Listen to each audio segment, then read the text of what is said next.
Si Liza Bañez ay namumuhay ng hindi naaayon sa kanyang kalusugan. Madalas siyang nagpupuyat, kumakain ng chichirya at umiinom ng soft drinks.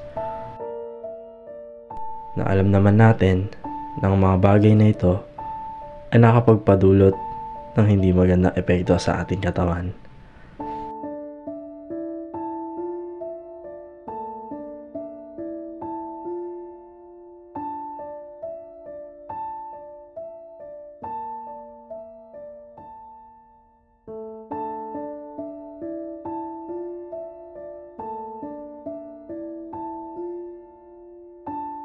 Mga gawain na talagang masama sa kanyang kalusugan at sa pagpapatuloy ng kanyang pamumuhay, may dumating na di inaasahang pangyayari na nagpabago sa kanyang buhay.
Hindi na pa naman akong pagkain.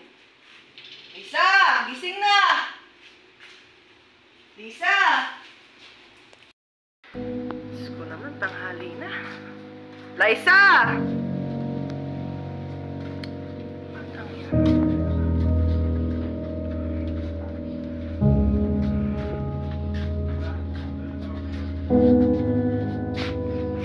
Liza!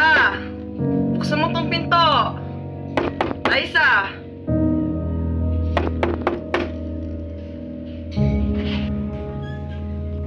Liza! Liza! Lisa! Lisa! Gumising ka! Lisa! Lisa!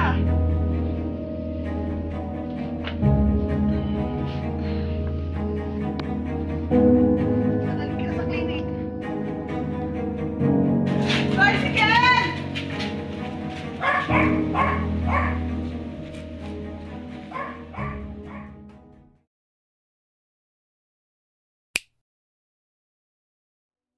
Sabi ko naman sa'yo, diba? Tigilan mo na yung kaka-junk food at soft drinks mo. Sorry po, ate. Hindi ko naman po alam na makakasama sa atin.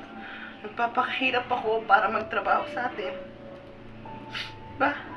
Opo. Wala na, nangyari na. Hintayin na lang natin ang resulta ni Doc, ha? Opo.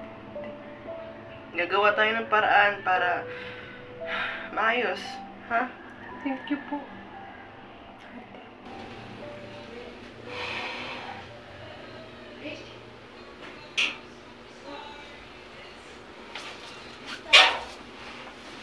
Doc, good afternoon po.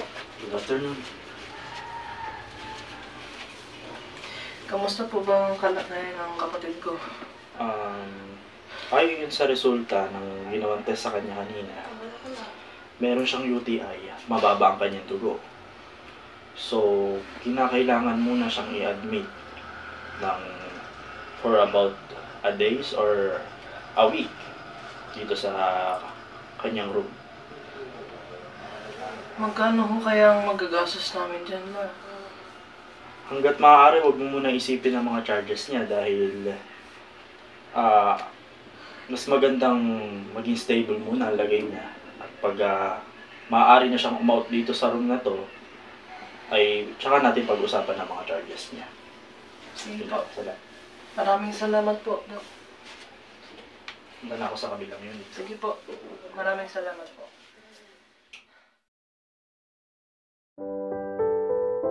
Lord, parang awa niyo na po. Pagalingin niyo po yung kapatid ko. Alam kong hindi niyo po kami pababayaan. Hindi niyo po siya pababayaan. Lord, kayo na po bahala sa kanya.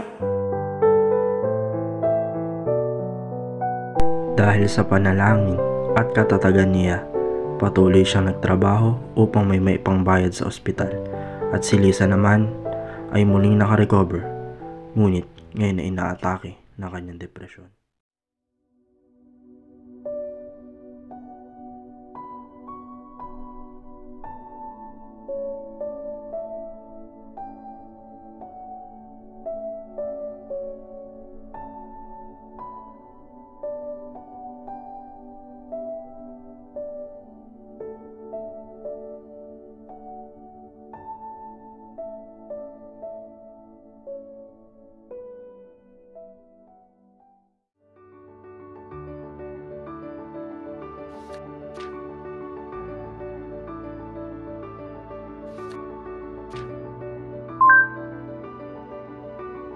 Bago mawala ang kanyang depresyon, sinuri niya muna ang kanyang sarili. Noon pa sana ay dapat hindi niya na binalikan ang masasamang kaugalian na ginawa niya, na ngayon ay pinagsisihan niya sapagkat nagdulot ito ng matinding problema sa kanila ng kanyang kapatid. Ngayon mas malalim niyang pinag-iisipan na magbago at ipagpatuloy ang pamumuhay. Liza, kamusta naman ang kalagayan mo? Okay na po, ate. Alam mo, ate, yung nakita akong page sa Facebook, nag-advocate sila ng good health and well-being. Ito,